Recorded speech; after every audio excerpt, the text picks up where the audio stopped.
Guys, welcome back to the Locked In series. Today, we are going to break down mobile versus spike camp versus bivy versus base camp elk hunting. Then we're going to go over our hydration systems, how we get water, stay hydrated in the backcountry, what foods to bring on your hunt to sustain the most high octane output in the mountains. Finally, we're going to go over off-road vehicle options and what to do with that meat and how to get it back home so you can feed your family.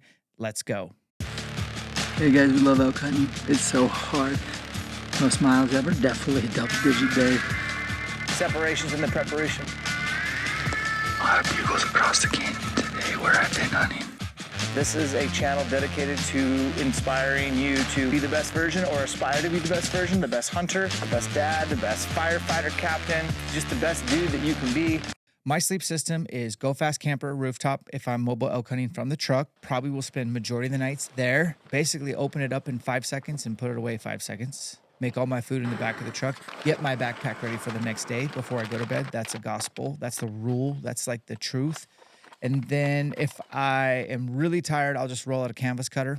If I don't want to fuss around, I'll just throw a canvas cutter down. So I always have a canvas cutter. Discount code ElkShape, 10% off. And then for the backcountry, it's the Peak Solitude. I may or may not bring the stove if there's weather, which I check weather all the time, whether it be if I have cell service or from an inReach.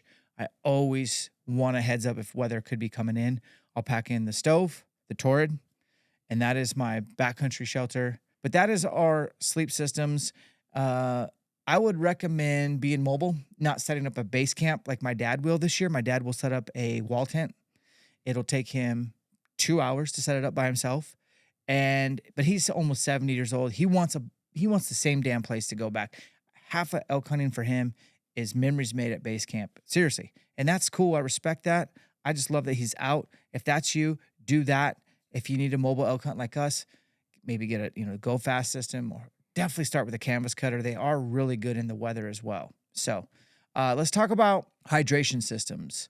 Typically in the backcountry, I don't use a bladder. I don't like the tubing and all that. Never have. Are you one of those guys? I don't like it. I don't like the sanitary aspect of it is what my problem is. That's actually fair. I don't like not knowing like my budget. Yeah. Like I can't tell how much water's in there. And I'm like, oh, I'm really thirsty. I hope I'm not going to be I'm out of water. Shh. I like a Nalgene. I get the big ones though, the 48 ouncer. Oh yeah. I carry a 48 ounce one in the main backpack, and then I carry a 32 ounce on my hip. And then I'll refill the 32 ounce up from the 48 ounce so that I always kind of have my budget of water. I don't like running out of water, and I will budget water if need be. Let's say midday you want to get water out of a stream. You can run a filter system that's gravity fed, like a Sawyer filter or a platypus. You'll have a dirty bag. You'll fill up the dirty water. You'll never drink water out of your dirty bag. Yeah. And then you can just have it hooked up, and it's pretty fast. The only downfall to those like Sawyers and stuff is that if it gets below freezing, you really need to like put that in your tent, maybe even have it in your sleeping bag. If it freezes, you will break it. So that's only one downfall of that. And I always have like aqua tabs, like literally aqua tab water tabs in case I'm in a jam. Those are always light enough to where they should be in your pack at all times. I always carry, I don't know what your opinion is on this, but I always carry like a pretty small, lightweight life straw if I ever need to get into a stream. The problem is, of course, it does have a screw on to go into a water bottle, so you can at least fill a water bottle and then drink out of the water bottle with that straw, and it's fine. But that's like my last resort type thing. I have something similar that screws on, so I can just screw it on, and I just push the water with my hand through. That's always in my backpack as well. So like I always have like a couple of different options for water because you're made of water. You need water. Yeah. One thing I add to all my water, and this kind of fall under the food category, is hydrate and recover from Wilderness Athlete. Energy and focus from Wilderness Athlete. I have at least a serving of each a day all September long to make the water taste good, to make the water that I drink, so I just drink more and stay hydrated. It's a big deal. So make sure you do that. Discount code ElkShape will save, I think, 20% off at Wilderness Athlete. And these guys are a hunting company who make hunting supplements, which is pretty cool. As far as Steri pins go, I do have one in my pack as well. And it's just, I like redundancies when it comes to water. I'm not like that with a lot of stuff, but I am when it comes to water, just because I've ran out of water before and I've been in a jam. And it does not only ruins that day of hunting, but it could ruin the rest of the next day. I just want to feel my best, Riley, when I'm in the mountains, and you got to stay hydrated. And for you flatlanders coming out west, if you think you're going to go to altitude and kind of like conserve water, you got another thing coming. So overhydrate, spend as much time as base camp as possible, work your way up. If you feel altitude sickness, come down lower. I always get a little sick at 10,000 feet or higher for about a day. Then I adjust. And I live out west and I am fit, but it still affects me. So everyone's individual. Listen to your body, stay hydrated, have redundancies in your kit. Next, we're going to talk about backcountry food. Now, I could dive deep in the nutrition, but I want you to do a couple things for me. I want you to figure out what your estimated basal metabolic rate is. Meaning, Riley, how many calories would it take to keep you alive if you sat your ass in that chair for 24 hours? It's going to require something to keep you alive. Yeah. Okay. And you're 19 and you couldn't gain weight if you wanted to. I bet your basal is at 2,000 calories or more a day just to stay alive. Yeah. I'm older than you, twice your age. Mine's probably less. So I can go further with less calories. You have a really fast metabolism. Mm-hmm. I used to. So you need to kind of figure out your estimated basal metabolic rate. We will list a link in the video description of a good one, but try multiples to try to figure out this is what I need to stay alive. Then you need to calculate, I'm hiking with a backpack on. Most studies show that that's between 300 and 500 calorie expenditure per hour. How many hours are you backpacking a day?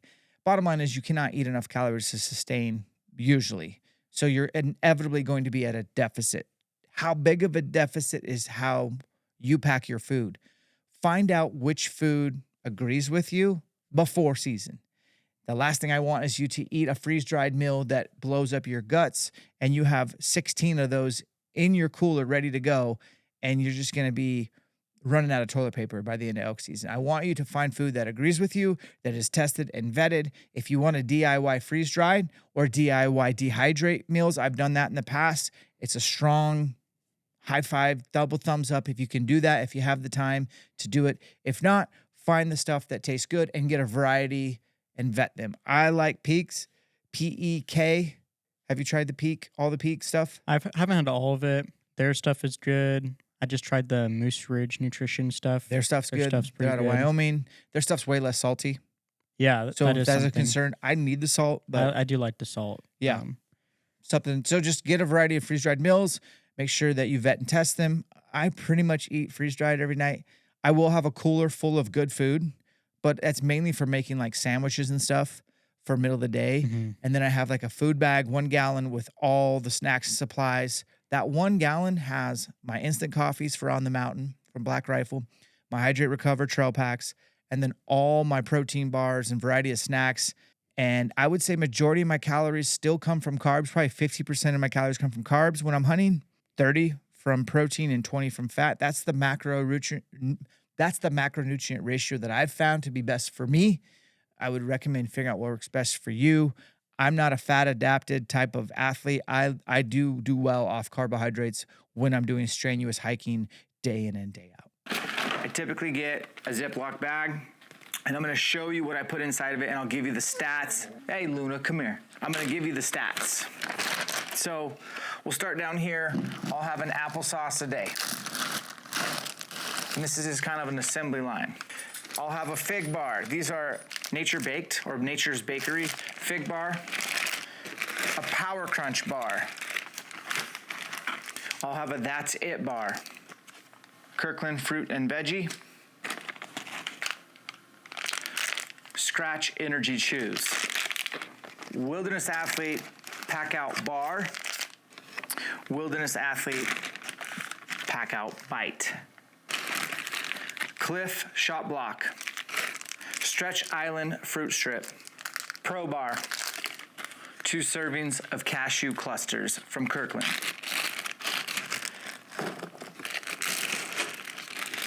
Two servings of Kirkland mixed nuts, salted or unsalted, depending on your sodium needs, which you should know, and 2 servings of peanut M&Ms. 2 trail packs hydrate and recover, whatever flavor you choose. This is grape. In the mornings, I don't take the time for breakfast. I have a cooler full of these. These are Alani's. These are just ready to drink protein drinks, 30 grams of protein. So I'll put that here. And then for dinner, one freeze-dried meal, typically from Peak Refuel, Gastronome, Wild Society, whatever you have. I try to have at least 40 plus grams of protein is kind of my minimum requirement for a freeze-dried meal at night. Total calories, 3,520 calories. 32% of my calories is coming from fat. 47% of my calories is coming from carbohydrates. I'm burning carbs primarily. And 21% of my calories is coming from protein. I try to stay above 20% of my total calories coming from protein. It's really easy to miss out on protein. It's hard to come by. So I typically get it in the morning and in the evening. Most of my food throughout the day is mainly carb or fat, and I'm just trying to sustain energy for high levels of output. I eat Pop-Tarts when I hunt. Same. And I look forward to eating them every day, and I never get tired of them. I don't It's eat like them the any one- other time of the year, though. Oh, same here. I haven't had one since September, but I bet you I had 2 Pop-Tarts every day from August 30th to October 4th last year. Yeah, that and the peanut M&Ms are always, they're in my little Who are you? hip We're like pocket. related. Yeah, something like that. But I got them in I have a headlight and my peanut M&Ms in my I make initial my own scent. trail mix with Costco cashew clusters and M&Ms, peanut M&Ms. And I just put 1 cup of peanut M&Ms and 1 cup of cashew clusters. That's my trail mix. I have to have that every day. Yeah. I love that. But figure out your food systems, pre-bag it, ready to go. You're not making a lunch at the truck. A lot of times I will make a lunch at the truck in the dark. When I'm making dinner, I'll make my sandwich for the next day, and I have a cooler with ice. And honestly, a big old sandwich goes a long ways with me, with some cheese, some mayo, chunks of meat. It's on a bagel or whatever. That goes a long ways. It's sustainable. Figure out your food systems in advance. Figure out what agrees with your gut in advance. All right, we are going to move on to supplementation. Every day for breakfast, I have an RTD that's ready to drink protein. I have about 1 cup to 2 cups of coffee. It's typically instant, but I do pour overs at the truck with like my Black Rifle pour over kit. We have a discount code with Black Rifle. It is ElkShape. Get those instant coffees. They're the best. That is it. Breakfast is like fast and furious. Go number 2. Head out the door. Do you take the Wilderness Athlete supplement pack? At night. At night, yeah. It's I've called the been good using those. stuff. It's got Mhm. 3 multis, a probiotic, 2 tablets of fish oil. I take 3 tablets of their joint health. It has got glucosamine sulfate, turmeric for the joints. That is a non-negotiable thing. Every night before I go to bed, even if I'm at spy camp, I'll pack those, and they're packable. Right. So load up, guys. Supplement, backfill your nutrition. You're not getting all the nutrients you need from the food you eat when you're hunting. The end. Off-road vehicles. All right, so locked in machines. They're nice. They get you around the mountains. They don't beat up your truck. You're gonna take a big UTV like this. This is the Polaris Ranger 1500. You need a bigger trailer. And when you have a trailer, now you need an extra tire or 2 for the trailer and a tire repair, because trailers like to get flats. UTVs like to get flats. This one's pretty sick. If you guys haven't seen it before, it's a 4-seater, so you can keep your bow and your friends, and you can go really fast on the National Forest roads, BLM. This thing does not have dust inside of it. It's got AC, heated seats, Bluetooth, navigation, all that, and then this electric tilt, so maybe you want to get this machine as close to where you're gonna pack elk quarters out. It does pretty good on gas. This is a giant beast, but you're gonna have to take a big trailer. Over here is my tried and true reliable Honda. This is just a little rancher. I think it's a 400 or a 450, but it starts up every time, and it doesn't climb great, but it also does do what this does, which is eliminate truck time. Trucks are slow, even on nasty roads. This will go faster and get you into more places, which is the whole reason behind the machine. I have a 2022 and a 2024 Montana non-resident temporary use. Every state has different rules. Like some states like Idaho and Washington have reciprocity, meaning if you have your sticker for the year for Washington, they recognize that in Idaho. If you go to Montana, you got to spend the money to get that sticker. And in Colorado, they have a different sticker. You got to buy it. So if you're going to Colorado, you're non-resident, that's part of doing your due diligence and staying locked in. This is my Yamaha TTR 250. This is a 2001. You can see I got a 2023 Montana sticker right here. This is air cooled, so it's reliable. It's electric start. It does mean you got to have your battery, and don't forget to turn it off or you'll have a dead battery. The other thing is I put custom sprockets on it so that it's geared so that it can tractor up steep single track. The thing that this has that I would recommend is a light bar. I did an aftermarket light bar because this factory 2001 light sucks, and you need to be able to see really well when you're riding with a bow on your back up steep single track. So this is kind of my go-to for like steep, nasty single track. I got another dirt bike and an e-bike to show you. So this is a beta. I treated myself to a newer bike. This is a 2018. It's a two-stroke. It's pretty quiet for a two-stroke. Two-strokes do pretty good on gas, pretty low maintenance, maybe a top end. This thing comes ready for the woods. It's got a pretty decent light. I didn't have to change sprockets. I did add a bigger gas tank, and this thing can climb anything. It's not great on forest service roads, but it really shines in the woods. So if I'm hunting more like national forest, just roads, probably hop on that older dirt bike. If I'm doing really technical single track, I'm busting out the beta. And then this is a Batcue e-bike. I think it's the Mule. I think it's a 750 watt. The battery life's pretty good. It's got the rock shocks, all that stuff. I got an extra battery in here. It'll do pretty good, but you're gonna have to be able to recharge it with some sort of battery pack or solar or a generator pretty much every day. And if you think you're gonna just throttle your butt into places, you're gonna wear that battery out really quick, especially in Idaho where it's steep. I can smoke a battery in 6 miles. If it's pretty flat rolling hill country, I can go 30, 40 miles. But again, you have the hassle of recharging it. I don't have like an e-moto bike yet. I think I'm a couple years out from investing in one of those. But as you can tell, I have a lot of toys. Every toy I have means that I got to do the maintenance on it, changing oils, making sure I have spare parts, making sure it's serviced and ready to go, and things can and will break. Let me show you some of the tools I always bring on all my hunts. This whole area right here is nothing but extra air filters, oil filters, different lubricants for different machines, and I have to keep it all organized in there. I'll bring some of these things with me in my truck. And then over here you can see that, like, I've been on hunts where you're in the mountains, a windstorm comes through, and you go to your truck and you get in it and you start heading down the Forest Service road, and there's a bunch of trees that have blown over. Oh, if you don't have a winch in the front of your truck, you're gonna need a saw. So I got a Stihl 271. I got another Stihl back here. I don't know what it is, it's a bigger one. I got a Husqvarna. It's a smaller, it's a 235. And then this is actually what I bring on most of my hunts. It's a DeWalt 20-volt battery.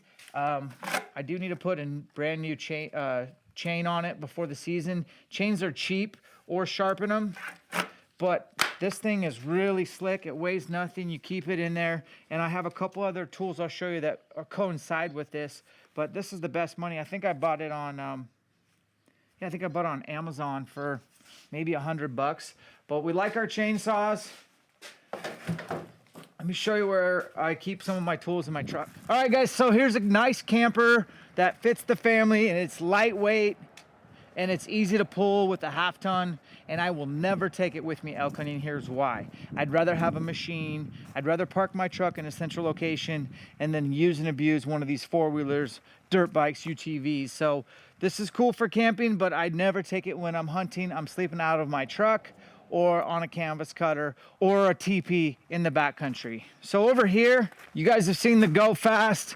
It's on top, it deploys fast, but I had Go Fast put this in on the side so that I have a battery operated. This will basically inflate any tire. You just screw on, you put the PSI that you want it to, hit play, takes 2 seconds. And then I'll just pack probably 3 or 4 of these. These are cheap. Charge them all up before you hit the road. I have all these socket sets and wrenches and things to repair. And then I also have flat tire repair kits underneath the seats in the side of the truck. But I'll bring a shovel, I'll bring tow straps. I mean, guys, anything that can go wrong will go wrong.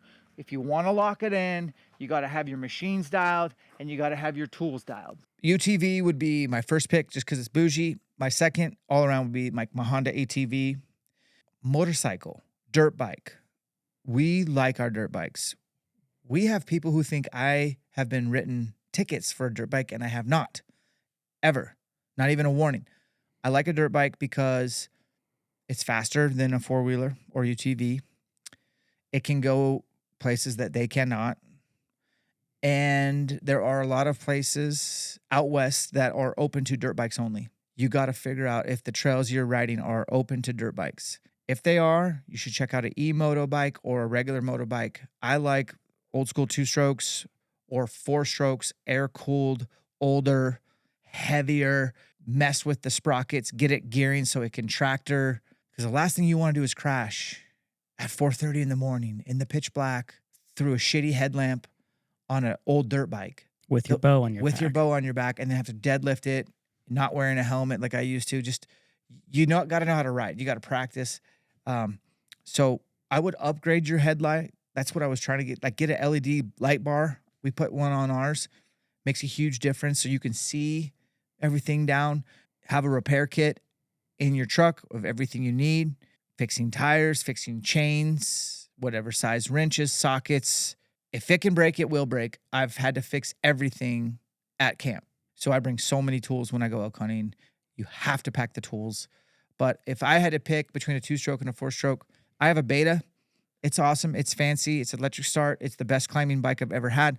But I like the price point of like a 2004 to 2006 TTR 230, TTR 250, a Honda 400 XR, a 200 XR. There's a variety. I like the old air-cooled 4-strokes. Less things can go wrong. You can get them geared up. It's great.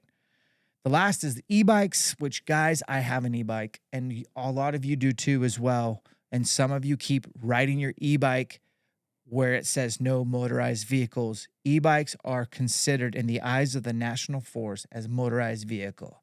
There's class 1, 2, and 3, and there's little nuances between all three, but most likely you're not allowed to ride it. It's basically like riding a dirt bike. And so you're like, well, it doesn't make a sound, and I can go back here. I met a guy last year, nice guy, who had just gotten a ticket. He rode his e-bike around this gate that said road closed, and then it's a road, though. It's nice and flat. And he's like, I could just ride my e-bike. Well, the fish cop and the ranger, the National Forest guy, were waiting for him. And the guy wrote him a ticket. This is the best. He's like, well, how many days you been hunting up here? He's like, 4 days. You've been riding your e-bike every day? Yeah. He wrote him like 4 tickets. I'm not sure, one for each day. Jeez. E-bikes are not allowed on motorized vehicles. I don't even bring my e-bike hardly ever elk hunting because it's just the same as a dirt bike. So I might as well just take a dirt bike because I don't have to pack a generator and charge up the batteries. Baku does make a badass e-bike, and I've used it more for whitetail hunting.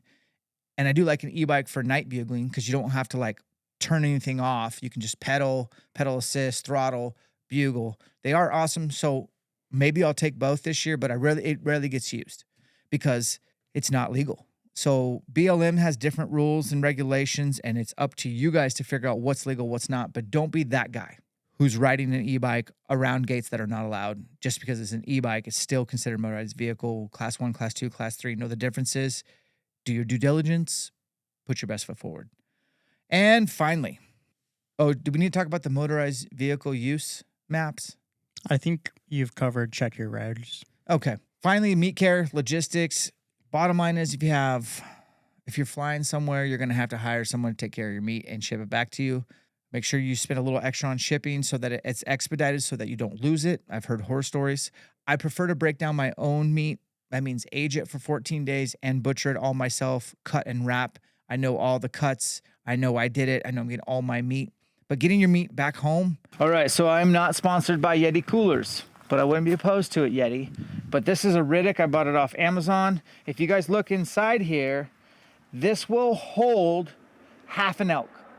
but it will not hold a full elk. Even a rear quarter with bone in will fit here, and then another rear quarter will fit in here. That's it. Then what are you gonna do with the 2 shoulders, the loose meat?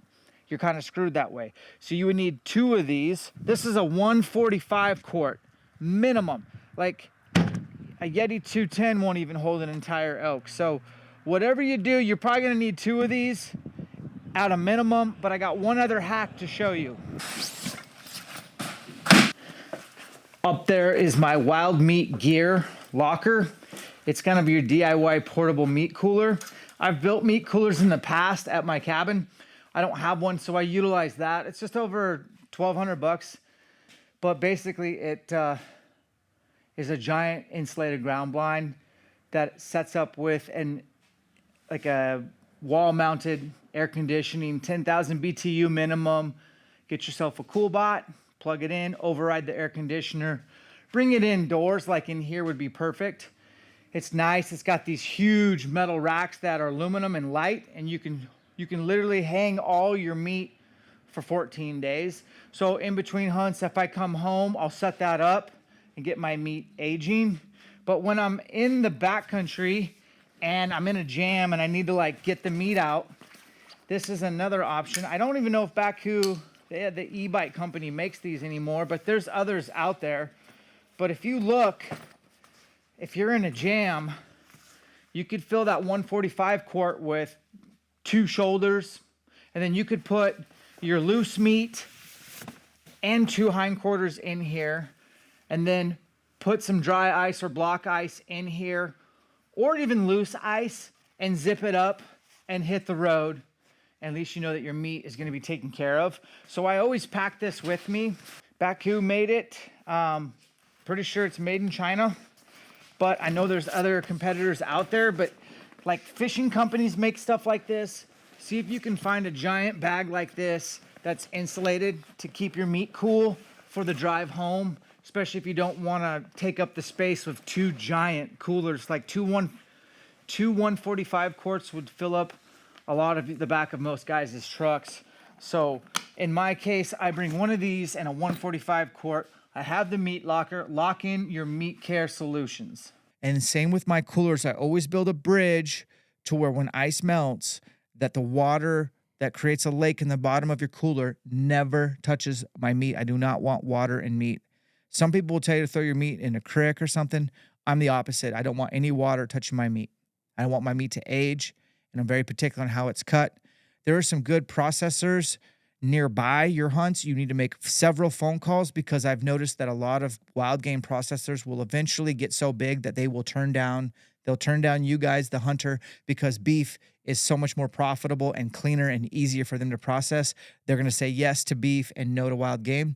So call ahead, have several options. Look ahead into maybe having a packer help you get your meat off the mountain. And if in doubt, gut it out. If it's hot in September and you're by yourself and the elk died, or you were late getting to finding your elk and it's in the sun, pull the guts out first. Otherwise, go gutless. Keep it meat on bone if possible. I think you'll save more meat in the long run. But if you have to debone, I understand. Keep that meat cold. Get it near a creek with a breeze. Take several trips. Get a packer. Get a processor. Do your logistics. Get your meat. Separation is in the preparation. Now, on episode 4, our final installment of the Locked In series, we're going to cover your questions, the oh shit checklist, a full rundown of what you need to check, what you need to pack, and what you need to do before you go. Like this is the day you're leaving. Awesome. We appreciate you guys' support. Comment below what we missed, what you liked. Smash the sub. We do want your subscription. We want to earn it. We want you to earn that elk meat. Keep your head down. Keep working hard in the name of better elk hunting. We'll catch you on the last episode next Monday. Peace.